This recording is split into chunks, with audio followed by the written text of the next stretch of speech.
Samantala, ilang lugar din sa Albay ang nakaranas ng pagbaha at lahar flow dahil sa malakas na ulan dulot ng trough ng bagyo at habagat. Narito ang report.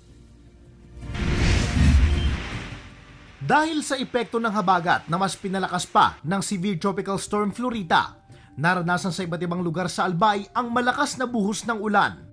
Nagresulta ito sa pagtaas ng level ng tubig baha at pagbaha sa bahagi ng Purok 3 at Purok 4 ng Barangay Minto, Ginubatan, Albay. Ayon kay Kapitan Rio Riva, ito na ang madalas na nagiging sitwasyon sa lugar tuwing umuulan. Maliban kasi sa naiipong tubig baha mula sa mga lugar sa bayan ng Kamalig, putol din ang dike sa may Purok 4, kung kaya pumapasok sa kalsada ang tubig na mula sa ilog. Umaasa naman ang opisyal sa tulong mula sa lokal na pamahalaan para matuldukan ang problema, lalo na at halos 30 pamilya ang apektado rito.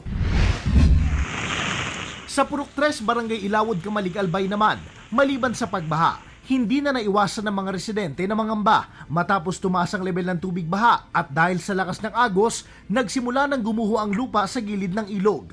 Yung parting barangay po, sobrang lakas na po, nag-landslide yung dating kalsada.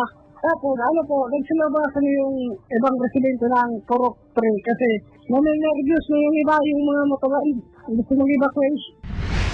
Sa Budyao, Daraga, Albay naman, kasabay ng malakas na buhos ng ulan, naitala rin ang lahar flow mula sa Bulkang Mayon na bumaba pa sa River Channel.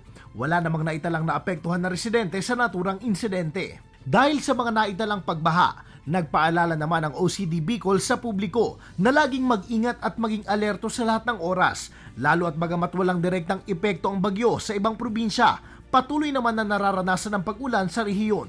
Na kahit dito po sa ibang mga probinsya na walang storm signal number ay makakaranas pa rin po tayo ng pag-ulan na dala nitong si Severe Tropical Storm Florita. So lagi po tayo mag-iingat at lagi po tayo makinig sa ating mga local DRRN. Ako si Jesse Cruzat para sa GMA Regional TV.